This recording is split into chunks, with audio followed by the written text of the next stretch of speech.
Hello everyone, my name is Christian Eschbach, and welcome to another one of my album reviews. Hi there everyone, my name is Christian Eschbach. With me is the adorable little Neil X. Yes, he's so cute. Look at that. And he is here to calm me down because this is my third time recording this review. First time the video corrupted for some reason, I don't know, would not let me edit or process it. Second time, it ended up way too long, and I'm going to explain why it ended up way too long, so you know that this time there's a reason why I'm kind of pushing, and it sounds like I'm kind of rushing through it. We are talking about Dolly Parton Rockstar. 2 discs, 30 tracks. So there is a lot to cover here. 9 original songs, 21 covers, and a slew of amazing and talented names co-performing on quite a few of these tracks with Dolly, whether they be originals or covers. It's kind of an interesting blend. It really is. Personally, I might have actually released this as a 3 CD set because I probably would have put the 9 originals on one disc, maybe filled out a couple more with like maybe 3 more originals. And then 21 tracks split up over 2 CDs is still a good value. And when you look at the length of a few of the songs, it totally makes sense.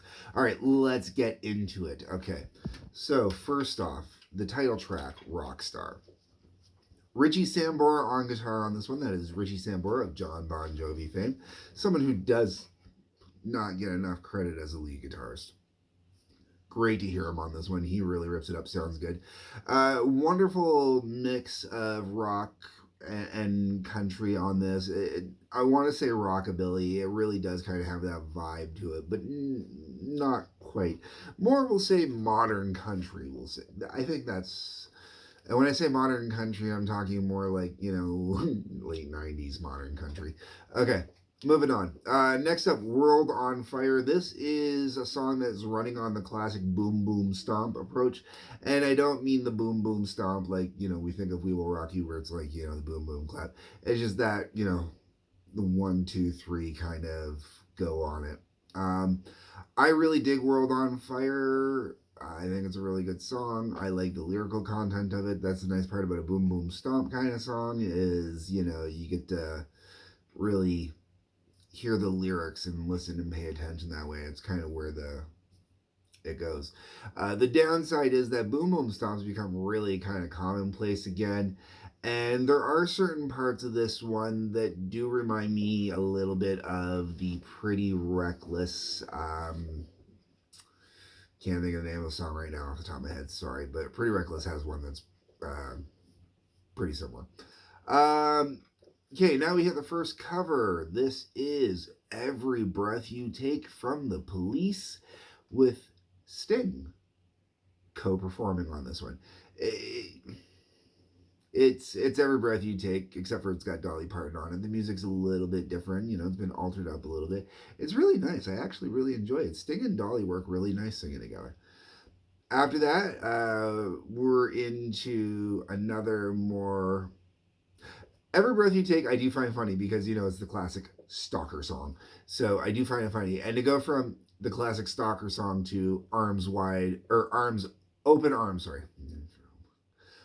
Open Arms from Journey, one of my all-time favorite to rip on bands. Now, let me be very clear. I rip on Journey, but only because I'm being a dick when I'm ripping on Journey. Journey actually is one of the most underrated, musically talented bands out there. I will make fun of, mock everything else when it comes to Steve Perry, but the reality is Steve Perry has a very, very good voice with an amazing range to it. And as much as I knock on Journey because, most of their big hits were, girl songs. Where the cojones? They had a few that had some cojones. Open Arms is not one of them, but. And speaking of Steve Perry being a great vocalist, Steve Perry is on this with Dolly, and it sounds beautiful. The way they turn it into a duet is just magnificent. It really, really works. I really, really like it. Then we hit Magic Man. This is the Heart classic and performed with Ann Wilson. Oh, Ann Wilson. I love Ann Wilson, man. I love Ann Wilson. Um, if I had met Ann Wilson in the 90s, once I had hit legal age, my God, I would have begged that woman for just one night.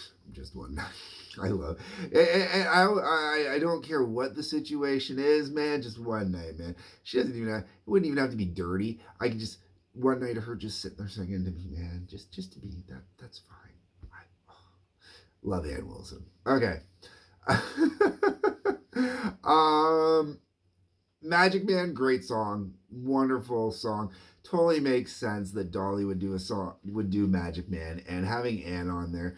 One thing I notice on here a lot, especially this song, this is where I'm going to go a little off rails. This is why the last one went so long. Dolly is up there in age. I don't know Dolly's exact age. And when I say she's up there in age, take into consideration my hero is Alice Cooper. Alice Cooper's up there in age too, okay? So, and I don't know which one of them is the younger, but Dolly is the only one out of the two that I would sleep with, even though I love Alice. But that is, sorry. Anyways, where I'm trying to go with this. When you get older, your vocal range drops. You can't help that. You lose part of your vocal range. Male, female, doesn't matter. Some people are able to preserve it better than others, but there is a point where grandma voice kicks in. And Dolly is at that stage where she's got sweet grandma voice. And Wilson, on the other hand, doesn't have grandma voice. So, using Magic Man specifically, there are points where Dolly's grandma, and I'm going to come back to the grandma voice in a minute. Dolly's grandma voice can't quite hit the notes that Anne's can still, and Anne hits those notes on the songs. So on some of these songs, having the extra vocalist really does help out. Now, the grandma voice, I love the grandma voice. You gotta, I'm picturing Dolly in some of these songs, honestly, picturing just Dolly out on in a rocking chair, out on the front porch, strumming away at her guitar, singing away. Okay, man, no disrespect, because I would sit there and listen to Dolly doing that with this, man. I'd sit on a porch and just listen to Dolly all night playing these songs on guitar, singing, man. Even doing Jolene stuff like that, you know. And she doesn't even have to try and do them at the speed way. Slow them down, do them her own way, give it that country twang, man, a little gospel. I don't care. Her voice is that sweet. It just, oh, oh. All right. And speaking of, that goes into the next song. Long as I Can See the Light, the CCR classic performed with John Fogerty. And after hearing this one, man, I love to hear an entire CCR collection performed by John Fogerty and Dolly. You know, if we can possibly, you know, get other people together to help put it together, that'd be great too. But that's fine, you know, just those two, and we get the right other musicians. That would be a primo album. I would pay for that album, man. Absolutely. Okay. And not just all the hits, you know, some of the off tracks would be great too. All right, now we're back to another original Dolly one. This is called Either Or. Um, This one is with Kid Rock. Kid Rock has no factor on my opinion of this song. I'm just kind of not really into the song. Um, it works really great as a Kid Rock song. It even works good as a Dolly song. I'm just not into the song itself. And kind of the same thing goes with the next one, I Want You Back, which has Steven Tyler and I believe it's Warren Hayes. Yeah, Warren Hayes. Great song. Really enjoy listening to it, but it's not my kind of song. It doesn't do much for me. And then that goes into the next song as well, which is a Stevie Nicks track called What Has Rock and Roll Ever Done For You? And Stevie Nicks is on this one. And the three songs, I think they all kind of suffer from the same issue, and that is they're too I want to say honky tonk, I guess. And I'm not a honky tonk kind of guy. Um, I honky tonk might be the wrong one even because like it's not modern country, it's not classic country, it's not bluegrass. It's honky tonk is the only way I know how to put it, or the only way I know how to describe it. And those three songs, they're done in that honky tonk kind of style where, they're done. Like I don't the Steven Tyler or the I Want You Back with Steven Tyler and Warren Hayes. Out of the three, it's actually the three I prefer the most, and it really works, and I think it's really good. The other two, they just kind of they're there.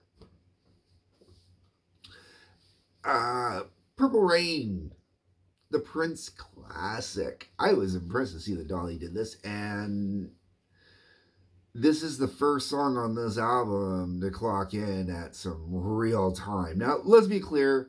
Country typically, especially with Dolly, a lot of her stuff, usually you're talking like your classic kind of pop range where you don't go over the 245 marker to make sure it gets radio play.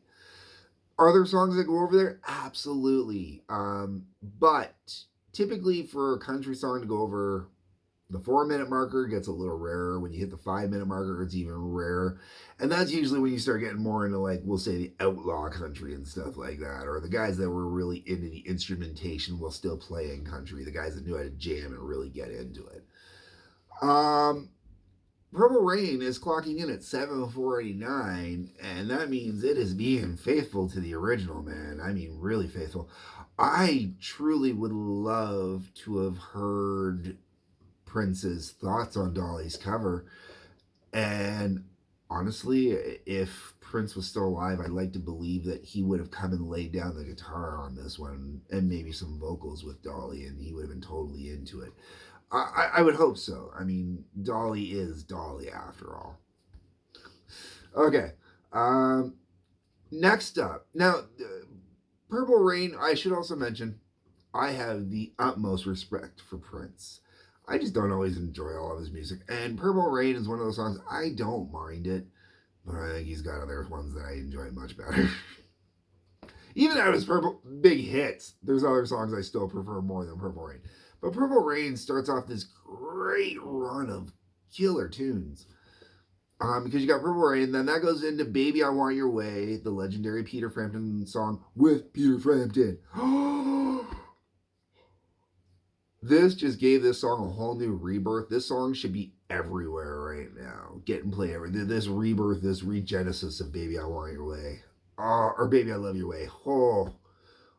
This is magnificent. Just dreamy. And I am so proud of what they did with this one. Oh, beautiful, beautiful. Absolutely gorgeous. I mean, I have no reason to be proud of it, I guess. This might be the wrong word, but just like, wow. Wow, man. Amazing what they did with it. I Hate Myself for Loving You with Joan Jett and the Blackhearts. And when I say with Joan Jett and the Blackhearts, I mean it's with Joan Jett and the Blackhearts, not, so this is I Hate Myself for Loving You with the original band and Dolly. And they kind of, I hate to say it, I like the playing on it. I like the witty talking back and forth. And that happens on a few songs on here. But the downside is this is one of the first covers on here, and it's not the first time, where it sounds like it's kind of a girls' night out at the bar for karaoke. Not a bad thing. Not ripping on. I'm not saying they sound like a bunch of woo girls, drunk doing karaoke. I perform in karaoke. There's videos out there. You can watch me, all right? I've been in contests, man. I've performed against some women that really know how to sing, all right? But when you hear the music and you hear the way they're interacting and you know anything about how studio sounds and recording sounds, so it really sounds like it's kind of a staged girls' night at karaoke kind of witty banter. We'll go with that. But the overall performance it's Joan Jett and the Blackhearts performing I Hate Myself for Loving You with Dolly Parton. All right, then we get into Night Moves, the legendary song from Bob Seger. And this is one of those songs that I back when I was a teenager, man, was definitely on my guilty pleasure list, and I did not tell people how much I enjoyed the song Night Moves. And the reason why is it was definitely not a song that was cool at that time. So, remember when Metallica covered Turn the Page and how much crap they got for that? Now imagine how much I would have gotten. I'm not Metallica for, loving Night Moves. So that one stayed as a guilty pleasure for a very long time. Now, Chris Stapleton is the one performing this, and I love it because it gives you the chance to hear what it would have been like for Dolly Parton and Bob Seger to do the song together, because Chris Stapleton, while not sounding exactly like Seger, really adds that Midwest true sound to it that you need to make it sound just perfect, to give it that complete vibe that song needs.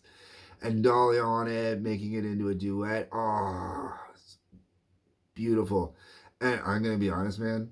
Okay, knowing how old Chris Stapleton is and knowing how young Dolly is, and ha ha ha ha, and to hear the two of them singing that song to each other, I still, man, I don't doubt for a second that Chris Stapleton in the back of his mind was going, please God, yes, please God, yes, please God, yes, please God, yes, please God, yes.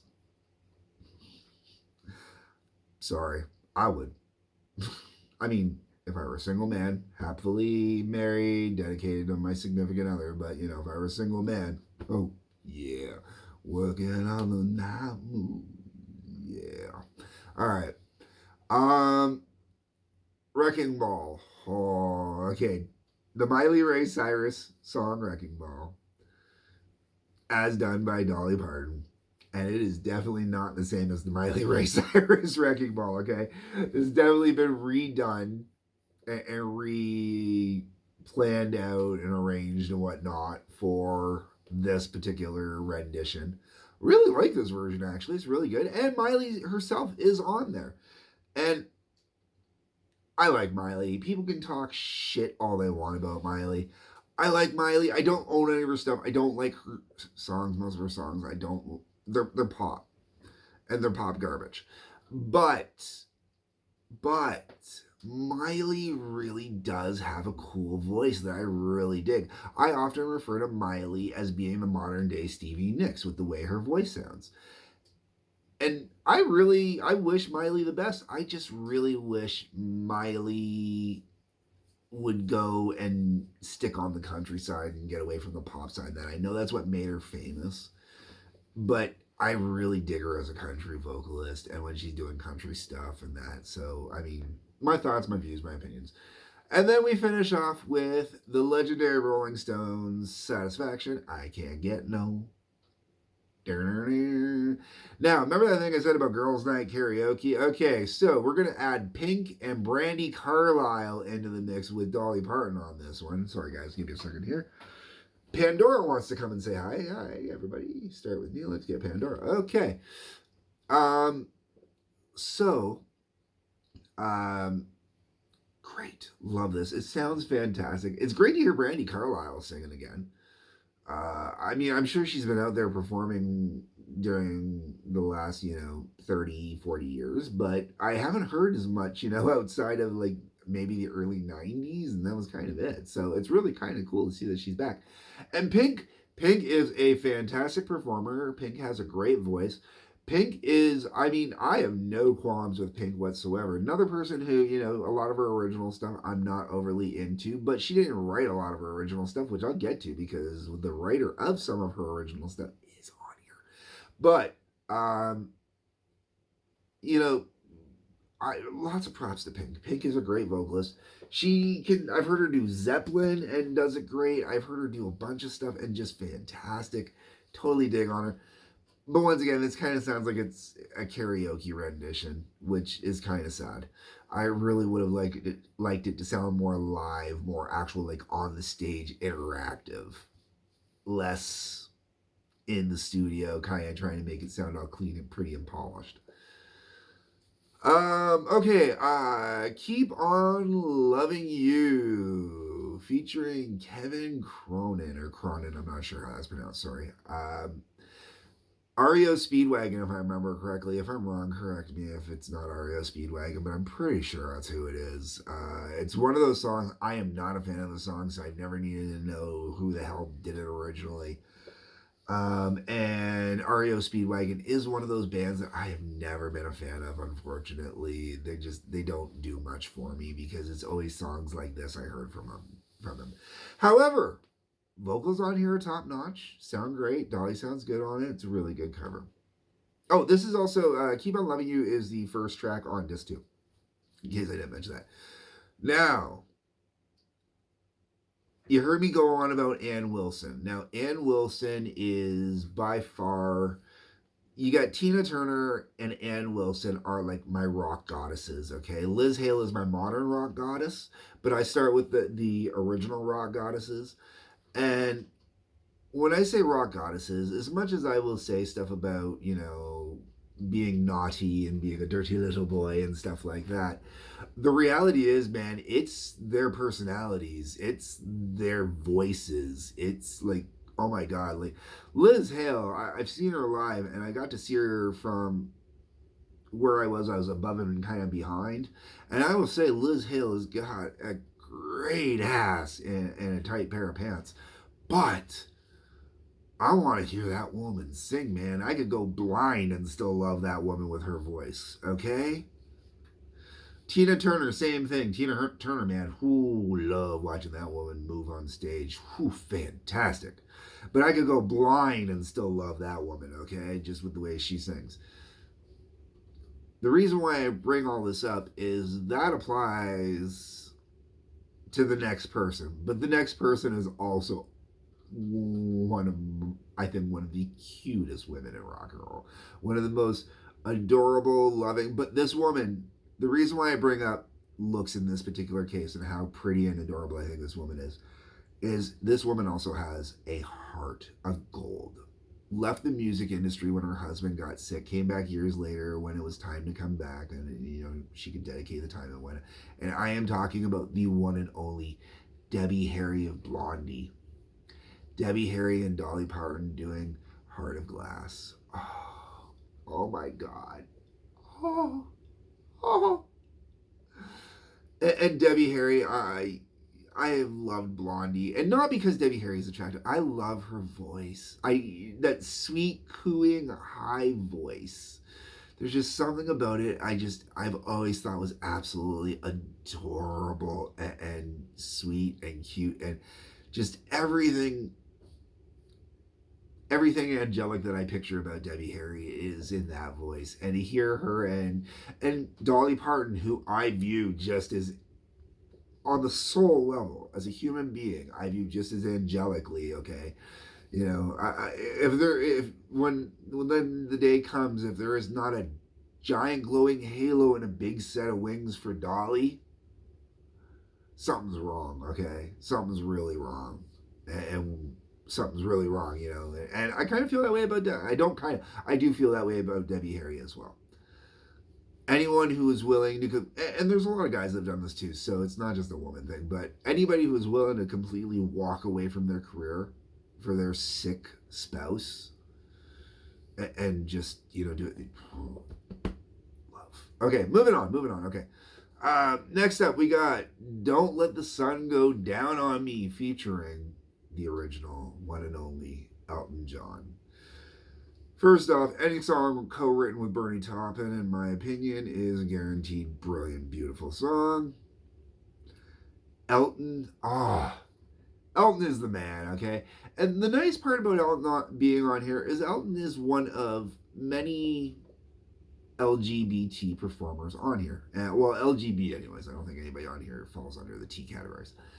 And with Dolly being the good Christian God type person, you would think, if you were a bigoted moron, that Dolly might avoid having people of the LGB on here. Hell no. Dolly not only leans into it, she leans into it hard, and she picks some of the best songs ever to have some of these great top-notch performers come in. Elton John is a given, man. Elton's on here with Dolly. You know it's going to be a great song. End of story, okay? The reason why I bring all this up is next up is Melissa Etheridge. Melissa Etheridge, who was a musician that, well, when she was out and popular in the 90s, I was not into her style of music at the time. But I had nothing but respect for Melissa Etheridge because she wrote really good tunes and she sang really well. And she was a very talented artist. And she came out and it kind of screwed up her life. Because coming out in the 90s, man, see, this is also another thing. I don't want to get preachy on this stuff. Elton John coming out in the 80s, I believe it was the beginning of the 80s when he officially came out. Huge, huge deal. I mean, like, he is lucky his career survived coming out. And I think that's kind of one of the reasons why he had to lean into the camp as hard as he did throughout the 80s and then going into the 90s. And Lion King allowed him to finally become more serious again. And I do blame a lot of that on the fact that he came out and it was how he had to keep his career going. Melissa Etheridge just kind of disappeared. I know she was still out there. I know she was still performing. But unfortunately, she kind of got pigeonholed, and it was the LGBT community that really kept her alive and kept her running. The rest kind of just let her fall by the wayside. Now, on this particular song, this is Try to Rock and Roll Me that they performed together, and it is a Dolly Parton original, and it is a decent tune. Is it one of my favorite originals on here? Absolutely not one of my favorite originals, but it's a good tune all the way around. Next up, we're back to covers again. This one featuring Lizzo. Now, I don't know if Lizzo sings on this one or not. I don't think that she does, but she plays the flute on it because Lizzo is a flautist, and from what I've heard, she's a very good flautist because she does, instead of doing the like on the original, I know when they do it live anyways, the flute parts are played on keyboard or on an organ. They're not played on an actual flute. I don't know if they used a flute in the studio or not. That's a good question. Never looked into that. Always just assumed it was done with an organ. Lizzo doing the flute on there really adds to it. It's really nice. And I believe it's her flute. Sasha Flute is the name of her flute. I ain't gonna even take a cheap shot at that because, how many guitarists name their guitar, right? We all know who Lucille is. And I'm not talking about the baseball bat, folks. I'm talking about the original Lucille. All right, moving on. Next track. Okay, so in the metadata, they don't put the full name of the track on here. They just put down We Are the Champions. And we're talking about the legendary Queen track, We Are the Champions. But what is also on here is We Will Rock You, which is listed on the back of the album cover. But when I first started listening to it, I just took the whole thing, threw it on my phone, and was listening to it on headphones the entire time. And because of the metadata, I just kept saying We Are the Champions, and I never sat the whole way through the song because I really don't like the song We Are the Champions. There are some songs in this world I just not a fan of. That's one of them. And it's nothing against the song. I think really it comes down to overplay, especially living right next door to Detroit throughout the 80s and the 90s, if you know what I'm talking about with the sports teams. I had enough of it. Okay. Now, we're coming back around to original music again. And also my favorite song out of all the originals with the second best lineup on here. All right. Hoping to get through that whole recording without having to stop. Unfortunately, I had to cut because I had to sneeze and I had a herd of assholes running around over top of me. Anyways, okay, so the next song up is Bygones. My favorite song on this album that is an original. Might even definitely tied close to the top with my favorite song on this album. Nikki Sixx. Oh, what's he doing? Playing the bass? John 5. I've seen the man live, man. John 5. I saw him with Rob Zombie. That dude can play. And the one, the only Rob Halford. Oh my God. Rob Halford and Dolly Parton doing a song that I honestly thought when I first heard it was a Rob Halford solo song. I thought Dolly went, "Hey Rob, I really like this song. Let's do this song together as a duet or something like that." No, no, no, no, no, no, no, no, no, no, no, no, no. This is a Dolly original, and this is by far like I want to hear more Dolly and Rob with John and Nikki doing this stuff because wow, amazing tune, man. Like just totally digging on this one. Like I want to find a karaoke version. I've already talked to a friend of mine about possibly doing this one at karaoke because she's got a great Dolly kind of voice. I don't have a good Rob Halford kind of voice, but I got a good metal voice. So, I want to do it. Great tune, though. Oh my God. Brilliant tune. Check it out.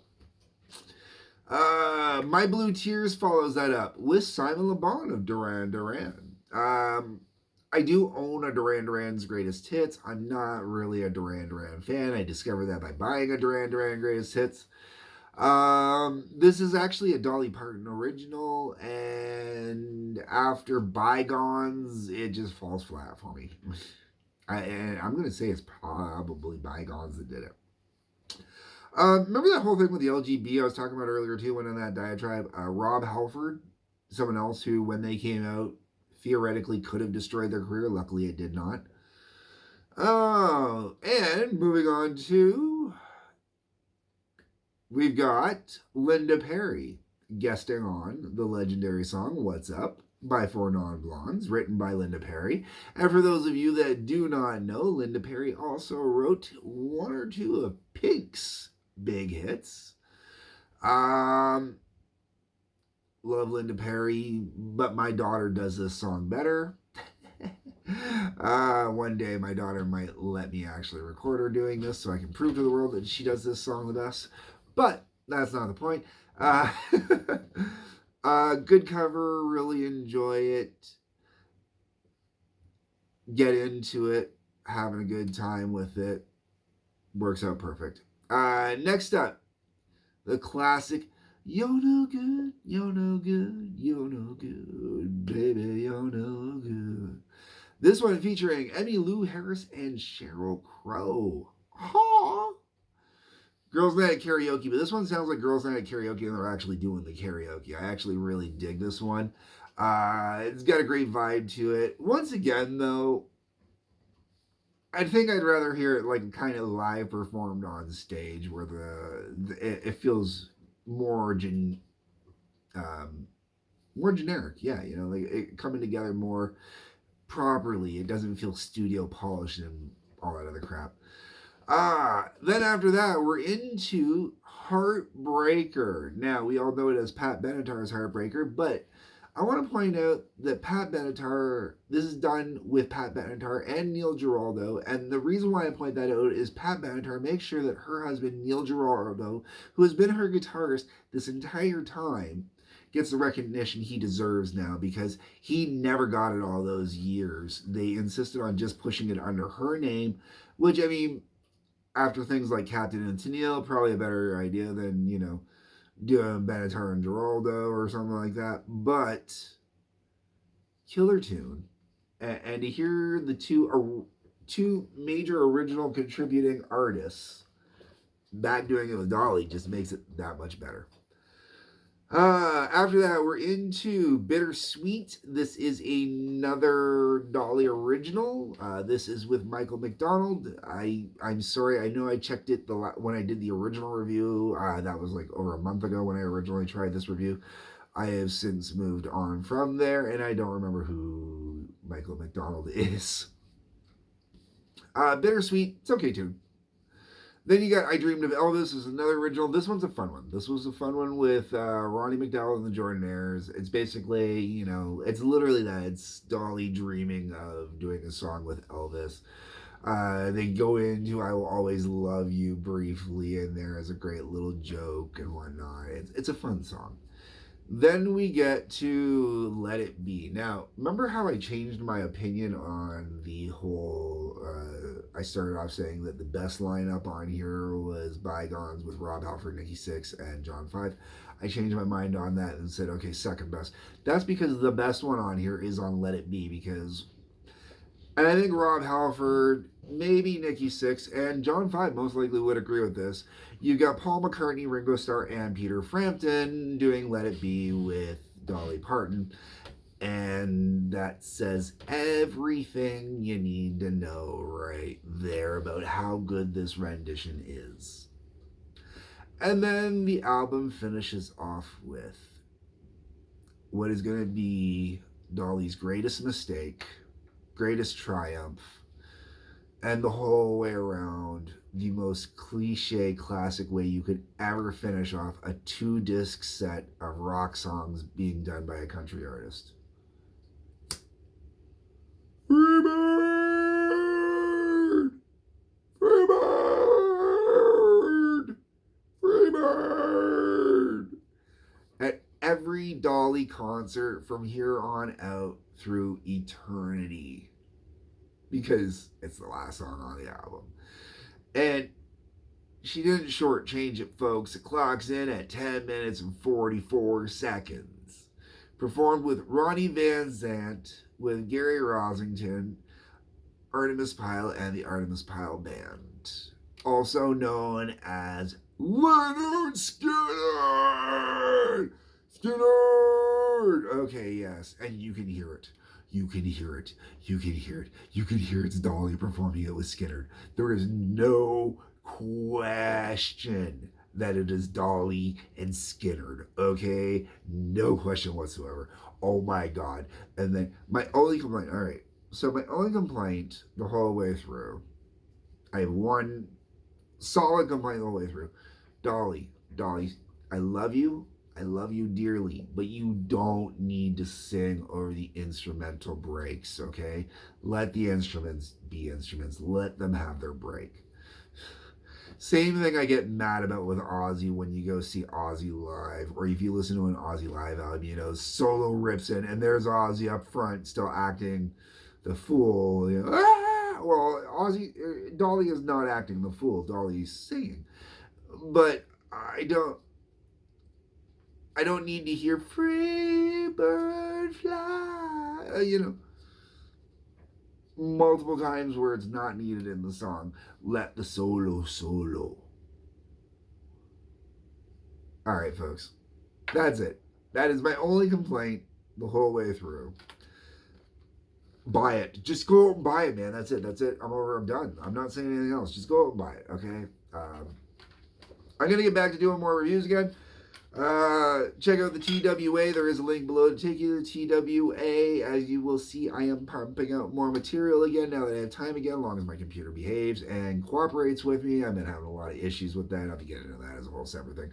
Anyways, folks, hit the like button, the subscribe button, the bell for notifications. Peace, love, take care.